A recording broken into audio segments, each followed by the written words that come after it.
and welcome to another episode of RIO's how-to videos. Thanks for tuning in. My name's Simon Gawesworth, and today we're going to look at how to make a roll cast.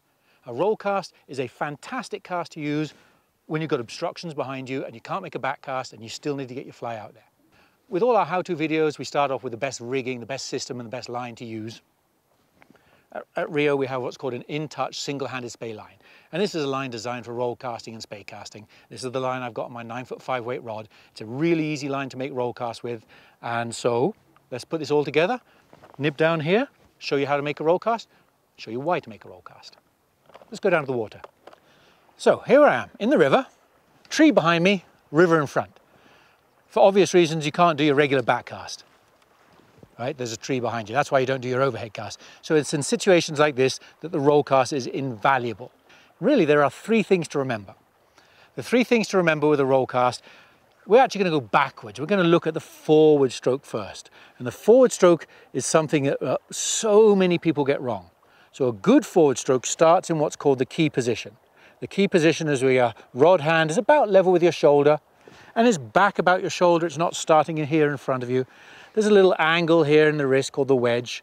That's a great key position, and the rod's angled at about 1 o'clock. So that's a great key position. A good forward stroke, the rod drives forward and the rod loads. And the rod loads because I'm driving, but my rod angle isn't changing. That's called translation. So I drive, and at the end of the translation, my arm stops, and then this wrist closes. That is a great forward stroke. Translation to rotation. A bad forward stroke, so popular, so common, is people, as they go forward, the rod starts rotating as they go forward. Now they get to here, the rod's finished the forward stroke. What's left to do? So there's no line speed, there's no energy, the loops are wide, massive, and horrendous. Those are your two differences in your forward stroke. What's the difference, you might ask? Well, let's have a look. Let's look at a good forward stroke first, and I want you to watch the forward loop going out, long translation, rotation, and the line lifts off the air, lands out, goes out nice and straight, the line drops beautifully on the water, not a lot of effort. Now a bad forward stroke, again watch the forward loop going out where there's all the early rotation, the line lands in a pile, the loop is wide, the fly line lands first. So get your forward stroke right. So first thing in a roll cast is get a good forward stroke. Develop this long translation, late rotation. Once that's dialed in, let's talk about something called the D loop. Now the D loop is this line hanging behind me. This is what makes my rod bend. That's my load. So when I've got a small D loop like this here, I've got very little load. So the smaller this D loop is, like here, it's almost non-existent. There's very little line bending the rod.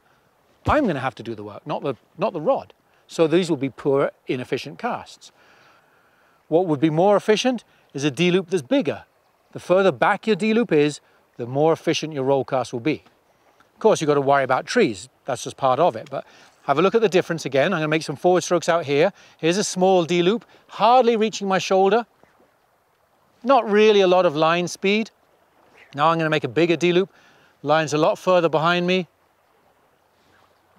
See how much more efficient that forward stroke is. So D loop is a huge part of your roll cast. Understand that the bigger that D loop is, the better your roll cast is going to be. So get your D loop right, that's the second thing. And the third thing is called the train track.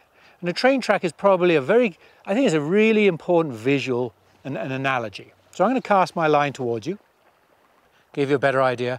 A good roll cast, the forward stroke is close and parallel to this. This line lying on the water is called the anchor. If I make a forward stroke parallel and close to it, you can see how easily it unrolls.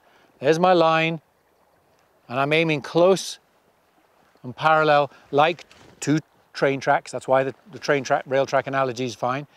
If I diverge those train tracks, in other words, if my line's here and I go over here, well, watch what happens on this cast. I'm going to aim over here. Doesn't work. Too much of an angle change. So the best roll cast you can make is where the roll cast is right down the edge of the train track. And the one thing you never, ever want to do is cross the track. So if my line is here and I cross it, let me just get my line out there so you can see better. If my line's out here, there's my train track facing that way. If I aim straight at the camera, I'm going to cross this track and you see what happens, you tangle. So never cross the train track. That can be dangerous. You can get a fly in your chin, your hook, you get a tangle. Try and avoid diverging your train track, wide angles. Make your best roll cast by following the train track. So in a summary, get your D-loop big as possible.